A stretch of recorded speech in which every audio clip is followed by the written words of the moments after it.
Hi, I'm Mary Catherine Hunt, the Executive Director for Justice and Mercy International, and this is Chris Hardy, our Director of Programs and Partnerships. And we wanted to come to you and just really say thank you for all that you have done. So many of you have given and given generously to help us help the Ukrainian refugees that have flowed into Moldova. There's so much going on, and I wanted you to hear a little update from Chris about everything that's happening. Yeah, I mean, it's really been a crazy time with this invasion of Russia into Ukraine.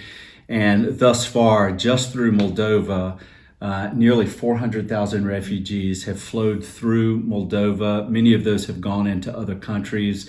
But currently, there are close to 100,000 people, Ukrainian refugees in Moldova. 48,000 of those are children, minors. And so the work that JMI has been doing on the ground with our staff, and thank God for our staff that have been there serving tirelessly to serve these refugees.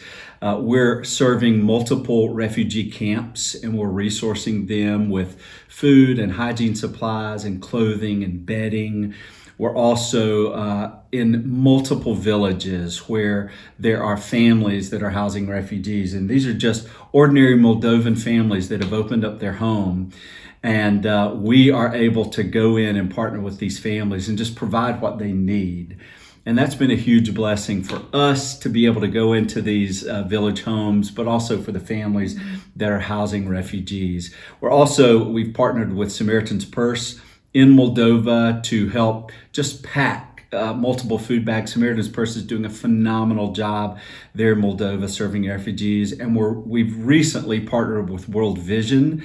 And with World Vision, we're working toward a cash distribution for families who are housing refugees who just need that extra support. Inflation is through the roof in Moldova, and World Vision and JMI in Moldova want to provide that support for those families. And Chris, I thought it really went home for me when one of the children that I sponsor in Moldova, Yes. Radmir, I got my monthly letter from him, and he was telling me that he has a Ukrainian family staying with him, and they have a cat named Leo. And so he wanted me to know that. But these people, they're not relatives. No. They've just taken them in. So these cash payments that we're able to help distribute to these people are going to be a huge help. It's huge, 190 euros, which may not seem much for the average American, but for these Moldovan families, it's an enormous amount of money. Yes. And, this is literally, MK, the poor helping the poor. But the Moldovans have opened up their arms and they're serving these refugees. And so there's so much work going on in Moldova, but there's a specific thing that we're really excited about that's occurring in Moldova right now. So our specialty in Moldova is working with vulnerable children. And that is what we have always done from the beginning since we've been there, through our sponsorship programs and through our summer camps and through our day camps that our staff does. Along with our transitional living teams. They do a lot of that with new villages where they'll go in and do a whole Saturday day camp experience. Right. It's based off of what our American teams do in the summer. And so we just started doing that with refugee camps. So we sent our team in and did a whole day camp. It's a full day where they started with a Bible story, speaking with them in Russian because that's the language that they both understand, the Moldovans and the Ukrainians.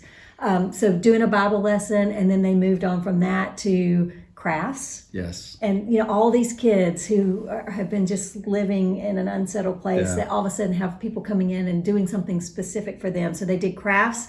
Then they were able to do recreation sports. And it's like every time they did something new, the kids couldn't believe it. The kids would be like, what? Right.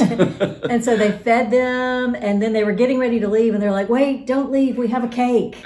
And, and so they were like, what? We have a cake? And so they sat down and had a cake, and then they were getting ready to leave, like, wait, don't leave, we have a gift. And we had toys and different things for them. And the people who were in charge of that refugee camp said, please come back and do this again. So that's a program that we're getting ready to start and do across the board. And I think a lot of the places where we're working with refugee children, is to do these day camps. Yeah, and we really want to focus on, we focused on a lot of resource provision up until this point, and we will continue to do that.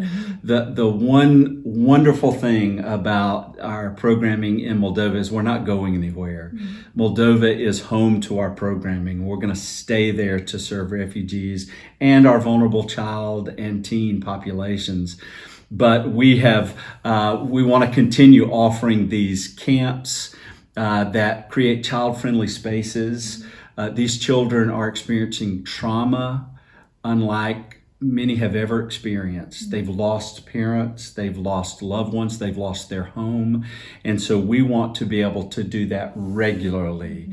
And we can't do that. And we have not been able to do anything that we've done in Moldova without the support of each and every one of you. Right. But it's not over, and the war is not stopped, and refugees continue to flood into Moldova, and we continue to need your help to care for these refugees and to provide these child-friendly spaces for these children and families. So thank you for what you already have done, but please don't stop. We still need your support as we care for refugees.